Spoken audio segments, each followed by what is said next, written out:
Youth sports is no longer a childhood pastime. It is now big business. $40 billion, which is larger than the MLB and NFL combined. My parents spent $82,593 on my youth soccer career, my journey. Between club fees, private lessons, nutrition coaching, and equipment, the Hoffman family spends more than $16,000 a year on their son Brayson's baseball. So today we're going to be taking a look at youth sports because you really need to see how out of hand this has gotten. Parents spending thousands or tens of thousands of dollars for their kid to play a sport every single year, all for the hope of one day going pro, even though the odds are not in their favor whatsoever. We'll take a look at the stats a little bit later, and simultaneously private equity has a chokehold on these sports, constantly raising the prices. It's now tearing families apart and making them go broke. We have a ton of stuff to go over today, so let me know what you guys think in the comments, but let's jump right into it with some of these prices. $732. I just saw something that said the average cost of youth sports is $732. So as a hockey mom, let's talk about what I get for $732. I have a pair of ice hockey gloves, a pair of tiny human ice hockey pants, one shin guard, one ice skate, and if I'm lucky, a hockey stick. He is not even half dressed and not even on the ice yet. And I'm already at $732. Rec League by itself is usually more than $732, and that is the lowest level of hockey a youth player can play.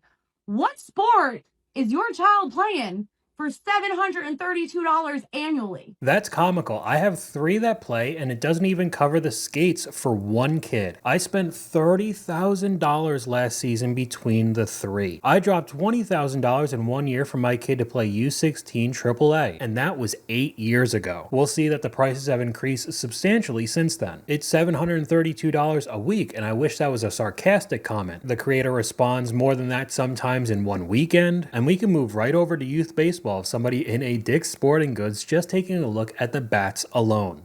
We have come to a sporting store to get my kids a bat, and I want y'all to look at this crap. Why is that backwards? $500 for this bat. $500. But look at this one. This one's $450. $450. But this is the best best it's bat. Only $450. This is a good bat. Let's look at this. $450. No. Kids strike out with a $500 bat as much as the $100 bat. $500 for a piece of $10 aluminum. Practice is free and works better. And I thought this went really well with the next clip. I used to think that parents who got really intense at baseball games, or maybe even yelled sometimes, were doing too much. Then I found out how much baseball bats cost, and now I feel like they're underreacting. I feel like bats at those prices, those bats should make your kid Dominican, actually. I heard a coach say $4,000 worth of bats in the dugout and we can't get one hit. My dad pleaded with me to attempt to throw right-handed because the glove was $150 cheaper. I know some of these clips and comments are funny with how ridiculous this all is, but when you start to really think about it, you could see how much these companies are squeezing every last dime out of you, no matter how old your kid is. Am I the only person that thinks kids' sports have gotten just so out of hand? My daughter is 5 years old. She's going to be 6 tomorrow, and she's in kindergarten. And she does dance and gymnastics. She does it once a week each, and they're like just beginner level classes. It's like kinder hip hop or something like that. And she loves it. She's having fun. But this week, I've received multiple emails from both dance and gymnastics saying she is now at the age where she needs to be getting serious about this sport. She can be joining the team. And if she joins the team, not only is she expected to do multiple classes a week, like 3 to 4 classes a week. She has all these competition expectations. We're expected to pay $300 a month for her to participate. And this is what they're doing for 5-year-olds, or she's about to be 6. 6 years old, and they're asking her to join a team. And I get it. Like, if you want your kids to go to the Olympics, fine, maybe that's what you're doing. But what happened to kids not really getting serious about a sport until high school? But if you don't get serious until you're 14, 15 years old, they can't make as much money off of you. They're going to tell every parent under the sun that your kid needs to start taking more classes. They're gifted, they're special. But just coincidentally, that comes with you forking over a lot more cash at the same time. Around here, kids won't be able to make a high school team if they don't play year-round by 7 to 8. It's insane. And now with the amount you're paying along with the time commitment, people are just completely done with sports. I think kids' sports are ruining families, marriages, and kids themselves. calm down. I can already feel the heat coming through the phone. You don't like that. I get it. My son was in 2 sports in the spring, and we had something every single night of the week in terms of a practice. And then we had a practice or a game, and then we had games on the weekends as well. And we were exhausted. Everybody was exhausted. I never saw my husband. We never had actual time to connect. We never had any good, intimate, connected family time. Everybody was tired. We were at each other's throats. We were just going and going and going and going, and I won't do it. I won't do it. I know that kids' sports, recreational sports, team sports are very important. I know there's a lot of lessons that come out of that. I played sports when I was a kid. But this has gotten insane. My kids are 6 and 9. And at this level of competition, of expectation that we have of kids at this age, I think it's detrimental. But every parent is chasing that dream for their kid to go pro. They make it into the NFL, the NBA, the MLB. They make millions and millions of dollars and live happily ever after. But we could go over to the next clip and actually see what the odds are of you even making it into the league in the first place. This is why you are not going to become a pro athlete, nor is your child, statistically speaking. This is a graph breakdown of the odds of getting into college and pro sports from the NCAA. And to just show you how much of a meat grinder professional and college sports is, let's just go over to the most popular sport in America, football. Today, there are over 1 million kids who are currently playing high school football, and the majority of those would like to go pro. Of those million kids, 77,000 will go to do anything at any level of college, which includes D3, who are once again forbidden from giving any scholarships to any of their athletes. From that, even more than decimated amount of 70,000, 253 will emerge as draft picks, not superstars, not like on the cover of the Wheaties box. No, like they are bench warmers. That includes everyone on that is possibly related to any team. So as we're going to see in a little bit, we have parents spending tens of thousands of dollars a year for their kid to get the special training, to be on the special team, traveling all over the country, all over the world to play, when only a couple hundred people in the entire country will get the opportunity to go pro. And that doesn't mean you'll ever actually play or have a long career. You could get injured or just still not be good enough and get cut. And going over to the comments, you go to college and realize that everyone on the field was the best player at their high school. You need to be so unbelievably good at your sport to even get noticed. I played D1 soccer, wasn't too good. I was by far the best in any regional competition, like miles away, in all the papers all the time, etc. Then you go to D1 and realize it's the same for every single teammate. Then only 1% of you get drafted. It's just a preposterous leap. People don't understand when you watch any pro sport, you're watching the top 0.1% of athletes of all time, and probably even lower than that. But it doesn't matter to some because we're seeing articles like this come out all the time. Sending your kid to a sports academy so they can repeat the 8th grade in the hopes that they hit a last-second growth spurt has got to be one of the lowest IQ parenting moves that you can possibly make. My message to these parents is that your son is 5'7", done growing, and wants to join the debate team. I hope this helps. As an early childhood educator, they hold their children back a year before starting them in kindergarten for the exact same reasons. For the slight possibility of having a small advantage in sports. They spend $30,000 a year to earn a $10,000 a year partial D3 scholarship to a school that costs $40,000 a year. Doesn't seem worth it. School has just become a feeder for sports. I'm on a school board and all I hear is my kid doesn't have time for homework. They have sports. My kid needs to play. He's good. The coach just isn't picking on him. We need 3 study halls a day because I don't have time to do homework after school. And while all of this is happening, we're seeing private equity buy up everything you could think of and consistently raise the prices when it comes to sports. Youth sports is dead. No more Sandlot. Why? Private equity killed it. Shocker. I'm shocked. Would you say crapface? Youth sports is no longer a childhood pastime. It is now big business. $40 billion, which is larger than the MLB and NFL combined. Congress just held a hearing called Benched, cute, because the average family now spends over $1,000 on their kids' primary sport. That's a 50% increase since 2019. And these costs are obviously forcing kids to quit. What happened to the good old days? I remember when I quit because I was bad at sports, or more realistically, I was bullied. Anyways, let's look at the main players and what they do. First up, it is the vertical monopoly within cheerleading. In 2024, KKR bought Varsity Brands from Bain Capital for $4.75 billion. Varsity runs a vertical monopoly within cheerleading. They own the camps, the tournaments, and even the apparel company that creates all of the uniforms. Okay, I'm cutting this video off here. He goes over a lot more examples, but I think this is a really good transition into the next clip. Mark my words, dance competitions will not be as lucrative next year as it is this year because y'all pissed us moms off. Let me tell you, years ago, group numbers used to be a little bit cheaper based on the size of the group.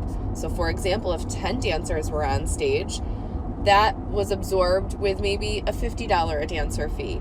Versus if there was 5 dancers on stage, you might see that fee be $75 a dancer, right? Because they're absorbing it in more girls. This year is the first year that y'all must have gotten together and like collaborated, you monopolized this, right? And said, listen, when it comes to group numbers, no matter the size, we're going to charge same fee. We have 4 competitions that we're going to this year, and they're all the same fee, from small group to large group to company number. So there you go, a prime example of everything just getting a little bit worse. No more discounts, all the prices are getting raised, and you have to do this several times a year. We got a ton of competitions. And the only people who end up winning are the giant corporations that own virtually everything that has to do with the sport. I'm a dance teacher here. When are you going to realize that it's all about the money and not about the artistry? You're getting what you pay for, and you're paying for a trophy. Doesn't really seem like it's about the sport at all. $200 per solo, and they get a 50-cent pin. Nope, a complete waste of money. Last year at StarQuest, I paid $180 for a solo, and that included going for title. My daughter won the title and wanted to go back this year. The same solo and title was now $360. How does it double in less than a year? If you only knew what these competition owners were making and doing behind the scenes, this industry would cease to exist. All sports and dance are money grabs now, and it sounds like private equity got involved. I mean, we're even getting to the point where you're not allowed to record your own kid playing the sport, even if you spent a ludicrous amount of money for them to do so. Company is currently extorting parents at youth sports games. A couple of days ago, Senator Chris Murphy of Connecticut was recording his son playing at a youth hockey game, which is something parents do. When your kids in choir, in band, or in sports, you take a camera with you and you record them so that you can look back on the memories later. That's a very normal parent thing to do. After Senator Murphy did this, he was approached by representatives of the venue that said, you have to pay a fee now because you recorded footage on our property, or we are going to penalize your son's hockey team. Which, in the legal field, we call that extortion, and it's a felony. But it turned out that that youth sports venue had been bought out by a private equity group called Black Bear Sports Group. This is a $40 billion private equity company who has spent the last several years buying up as many youth sports venues as they possibly can, whether it's a cheerleading venue, a football field, or a hockey rink. And then turning around and charging those teams insane amounts of money to use the venue, and additionally inserting a clause saying that if parents want recorded footage of their kids playing sports on those venues, they have to pay a subscription fee to Black Bear Sports Group. And of course, when they get pushback because this is absolutely ridiculous, they say the reasoning is because of a safety issue. And going right over to the comments, if it's a safety issue, how does paying a fee to record change anything? Exactly. They just want even more money. Black Bear is ruining hockey on the East Coast. It's awful. One of our parents just straight up records our games to a Facebook group. But now you have to sneak around and hope you don't get caught recording your own kid playing the sport. And regardless of everything we've gone over in this video so far, we still have parents accepting it and spending an insane amount of money every single year. We literally drive 3.5 hours for him to play with this organization because of their level of development and the coaches they have. Between club fees, private lessons, nutrition coaching, and equipment, the Hoffman family spends more than $16,000 a year on their son Brayson's baseball. We just make it work. I mean, sometimes there was points where when he was younger and first starting, before I got the job I have now, and we were traveling a little more than we traveled now, we didn't have cable because we put, that $100 a month towards ball for him. The costs got so high, the family invested in this RV to travel to Brayson's summer tournaments to avoid spending on hotels. Until 5, 6, 7 years ago, all sports teams were owned by families mostly, or occasionally companies. There was no private equity in sports. There weren't a lot of investment opportunities. That's clearly changed. And as a former D1 full-ride athlete, if you have to do all of this, I fear you may not have an elite athlete that's going to make it long-term. All this for future Brayson to tell a girl at a bar that he would have gone pro after high school, but he hurt his shoulder and had to stop playing. Imagine putting $16,000 each year into a fund until they're 18. It's ruining sports for normal kids as well. My daughter is trying basketball at 8, and every kid's been playing for years, and they push her to the bench because she's so behind, in the 2nd grade. It's taking a fun thing and making it a full-time job, just to end up going to Western Missouri Bible Tech College and majoring in criminal justice. And we've gone over in the college degree videos, most people who get criminal justice degrees don't actually use them. My parents spent $82,593 on my youth soccer career, my journey. So what I want to do is I want to give you the lessons that we learned throughout this process. And so this covers from 6 to 18 years old. And I did recreational, so I played for fun. I played club soccer or travel. I did private sessions or group sessions. I did ODP. I did international trips where I went to Brazil and France, which I'll talk about a little bit. I played in the Development Academy, which was what is MLS Next now. And then I also did a whole bunch of college recruiting stuff. And so I did all these things from 6 to 18 years old. And so basically I did everything that the path, when I say the path, the system wanted me to do. And obviously he did this in the past. He's a bit older, so I bet going through all of those steps now in 2026 will cost a lot more than $82,000, which is still quite a bit of money. Me trying to mentally process my kid's gymnastic bill being $769 this month, looking back at the $400 a month plus competition gear and grips my mom spent on me for 9 years, I wish I would have invested the $55,000 into an account that could have accrued, and we could all use that to live happily and follow our dreams instead. Honestly, how do you afford this? I can't even imagine adding this on top of all of my bills. The creator responds currently working 7 days a week, and gymnastics is just going to keep moving them up levels for the money, very similar to the dance clip we saw earlier, when the cheer payment of $846 cleared this morning, and we have to travel this month on top of it. My wife and I, we have a lot of kids, which is our decision. I always wanted like 4 kids and she always wanted 12, so we're going to compromise and have 12. So that's our family situation. You really have 12 kids? Well, we have 11 right now. Oh, okay. You seem thrilled, by the way. Well, I have that type of voice. Okay. All right. That's good to know. 5 years ago, we were pretty much debt-free. But just in the past 4 to 5 years, as our kids have kind of reached that age, my wife has stuck them in sports and extracurricular activities. And now we've amassed almost $50,000 of debt in maxed out a credit card and, pushed some expenses that we haven't paid, medical or whatnot. And this is something that what do you make? I'm pushing right around 200. The nearest I can figure, we're spending about 25 grand a year on the, a little over 2 grand a month on these sports. And I think that's kind of the silver bullet, and yet my wife is just absolutely not willing to really give these up. She's going to look for a job and stuff, but what do we do?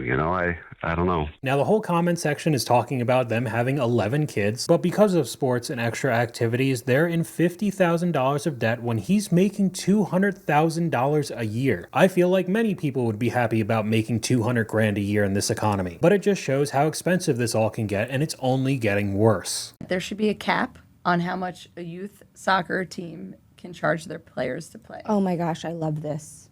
Cap it. Some of these kids are paying $3,000, $4,000 a season. For what? For a uniform? All you need is a ball. And to go to Hershey? Great tournament. Middle of nowhere, but love the chocolate factory. It's causing a major disparity between your ability to be seen as a player. Like, how many potential U.S. Women's National Team stars do we have in this country that will never get seen because they come from an economic background that doesn't let them play on certain clubs to get more visibility. And if you know anything about soccer in America, that's been a problem for a very long time. With the amount of people we have overall in this country, we should be one of the best teams on the planet. But if you just saw the last couple warm-up games before the World Cup, we did not look good at all, and it's really become impossible to be noticed unless you have a lot of money behind you. In other countries around the world, they don't care about your background. It's all about how good you are at the actual sport. And because of that, we're getting left behind as prices are constantly raising. My next frontier, this will be by far the most important thing I do in this sport, is tackling youth soccer. In our country, as a general statement, it's a complete disaster. It is greedy. It is winning first. The players are the last thing on anyone's mind, the kids. And it's really disgusting. I've now seen it twice with my own kids. And so it's triggered. I've always been passionate about it, but it's really triggered me. And that will be my next frontier. And I'm moving quickly on this. Meaning, how do we build a league that's not so obsessed with winning at such a young age? Not a league, a sport, right? And look, to change culture is hard because the parents are part of the problem. Right, the parents will tell you, "Oh, it's da-da-da," but then they get out there and the parents are on the sideline yelling like, "Johnny, no! Oh, how did you miss the goal?" And And while I do agree with that being a problem as well, one of the comments from this clip sums it up perfectly. He hasn't mentioned pay to play. That's the #1 problem in youth soccer. And you could really be talking about any sport in the US in today's world. But that's all I got for you guys today. Let me know what you guys think in the comments down below. YouTube thinks you'll like this video popping up on screen right now, but hopefully you guys enjoyed this video. If you did, please leave a like, and I'll talk to you guys later.